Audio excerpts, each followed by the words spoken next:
Bien-aimé, demeure abondamment béni et que le Saint-Esprit t'accorde la grâce de recevoir ce message dans sa plénitude. Au nom de Jésus-Christ. Amen. Bien-aimé, je veux vous parler du bien. Bien-aimé, il est important de faire le bien. Parce que tout ce qu'on peut faire de bien, c'est ça qui va aussi nous suivre. C'est pour cela que Galates 6, verset 7 nous dit là-bas que on ne se moque pas de Dieu. Ne vous y trompez pas, on ne se moque pas de Dieu. Ce qu'un homme aura semé, il le moissonnera aussi. À Galates 6, verset 7. Bien-aimé, si tu sèmes le bien, tu vas moissonner le bien. Tu sèmes le mal, tu vas moissonner le mal. C'est pour cela qu'en tant qu'enfant de Dieu, faisons toujours ce qui est bien.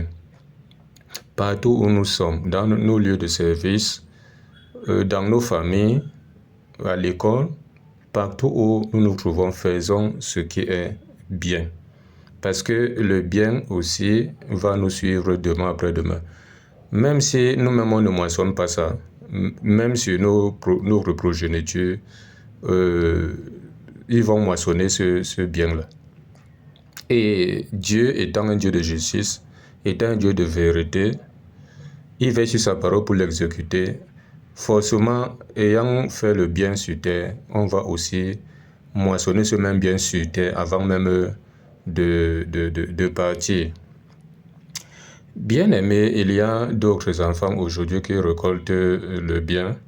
C'est parce que soit leurs parents, soit leurs arrière-grands-parents étaient les hommes et les femmes de bien, qui faisaient le bien aux uns et aux autres. Bien aimé, même si tu fais le bien à quelqu'un, comprends que fais ça pour Dieu. Ne fais pas ça parce que tu attends forcément quelque chose en retour. Si tu fais le bien à quelqu'un en calculant que tu voudrais aussi forcément que cette personne te rende le même bien en retour, tu as tout faux. Parce que Dieu ne fonctionne pas comme ça. Bien aimé, fais le bien, tu quittes dessus. C'est pour cela que Colossiens 3, verset 23 dit là-bas que tout ce que nous faisons, faisons-le de bon cœur, comme pour le Seigneur et non pour les hommes. Oui, c'est tellement important. Donc, quand tu fais le bien à quelqu'un, fais ça parce que tu te dis que c'est au Seigneur que tu es en train de faire ça et non à un homme. Parce que si tu te dis que tu es en train de faire ça à un homme, tu vas forcément attendre quelque chose en retour et tu seras déçu. Bien aimé, on va prendre rapidement Galates chapitre 6, verset 9 à 10. Écoutons ce que Galates 6, verset 9 à 10 nous dit. Il dit: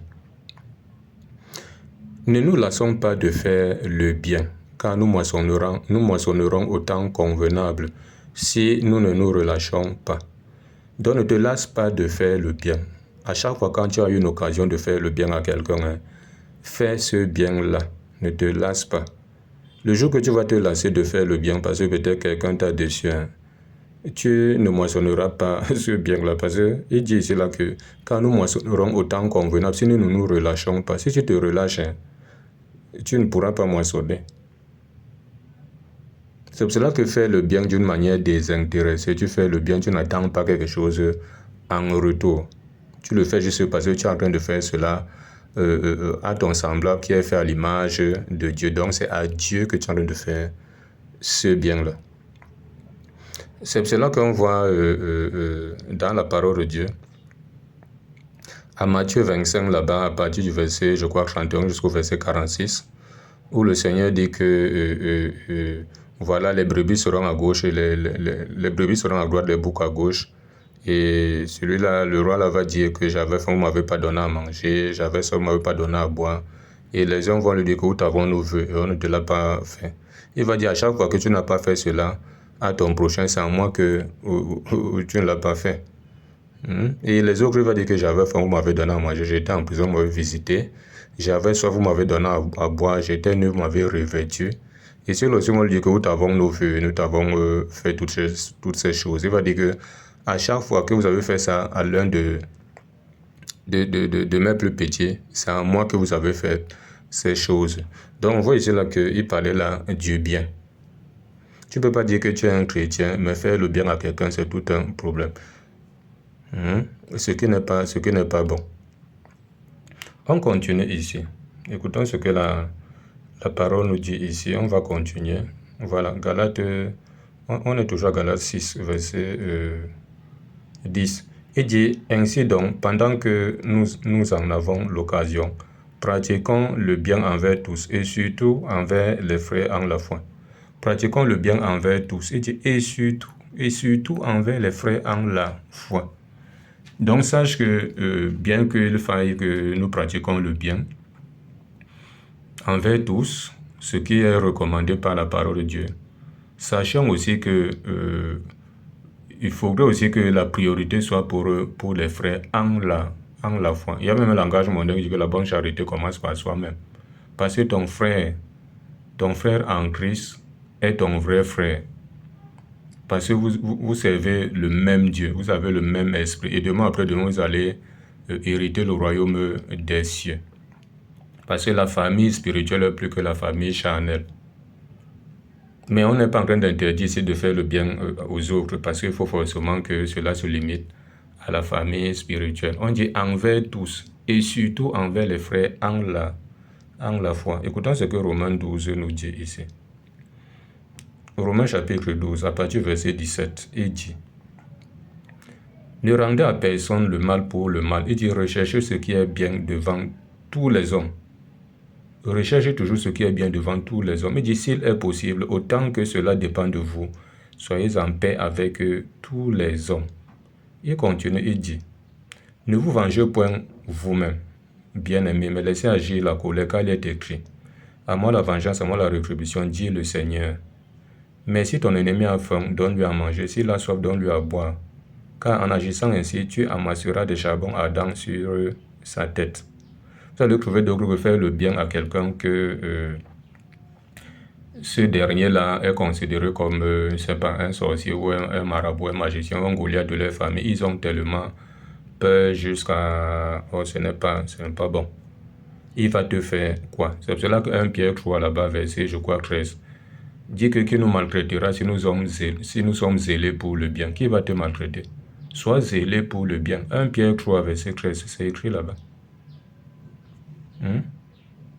Il dit, tu amasseras des charbons ardents sur sa tête. Au verset 21, il dit, ne te laisse pas vaincre par le mal, mais surmonte le mal par le bien. Vous allez généralement voir, parfois même l'ennemi pour t'atteindre. Quand tu regardes, même si tu es un enfant, Dieu regarde, il voit que toi tu es quelqu'un, tu dis que tu es un enfant de Dieu. Mais tu n'aimes pas faire le bien aux autres. Tu aimes plutôt voir les autres souffrir, les autres sont dans le malheur et ça te réjouit. Voilà les portes que tu ouvres. Et la Bible dit à 1 Pierre 5, verset 8 à 9, là-bas, il dit, soyez sobre, veillez, vous adversaires, le diable rôde comme un lion rugissant, cherchant qu'il dévorera. Il rôde. S'il voit que toi là, quand il te regarde, tu n'es pas quelqu'un qui fait le bien aux autres. Tu n'es pas quelqu'un de bien. Parce que c'est le diable qui aime voir les autres souffrir, les autres dans le malheur, les autres dans la tristesse. Il veut voir les autres dans la détresse et ça le réjouit. Il voit que c'est comme ça que tu es, mais il va venir, il va dire que me voilà quelqu'un qui prétend servir Dieu. Dieu qui est plein de bonté, de miséricorde, mais lui, il fait plutôt ce que j'aime. Et il va venir voir les portes que tu ouvres. Et c'est pour cela que Jésus dit à Jean 14, verset 30, il dit, le prince de ce monde vient, il n'a rien de lui en moi. Toi aussi, il faudrait que quand le diable va te regarder, le prince du monde dont il parle là-bas, c'est le diable. Il faut que quand il va te regarder, il ne voit rien de lui en toi. Sinon, il viendra réclamer cela. Donc, c'est important. On va continuer la parole de Dieu. Voilà, écoutons ce que Proverbe 11, verset 27 nous dit. Proverbe 11, verset 27 nous dit, « Celui qui recherche le bien s'attire de la faveur, mais celui qui poursuit le mal en atteint. » Celui qui recherche le bien, tu t'attires de la faveur de Dieu et la faveur des hommes. Parce que s'il faille que quelqu'un te fasse, je ne sais pas, que tu attires la faveur des hommes vers toi, forcément, il faut que Dieu touche leur cœur. Dès lors où tu attires déjà la faveur de Dieu vers toi, Dieu va toucher le cœur de la faveur, il va toucher le cœur des hommes pour que tu trouves grâce à leurs yeux, ils te font, je ne sais pas, pour que tu aies leur faveur. Voilà un peu ça. Donc c'est important de faire le bien. Évitez de faire le mal, parce que le mal n'est pas bien. Et Dieu vous mesurera de la mesure dont vous mesurez les autres. Si c'est le mal que tu penses des autres, toi aussi, on va aussi te rendre le même mal. Et nous, les enfants de Dieu, ne sommes pas là pour ça. C'est pour cela que c'est important de faire le bien. Au nom de Jésus-Christ. Amen.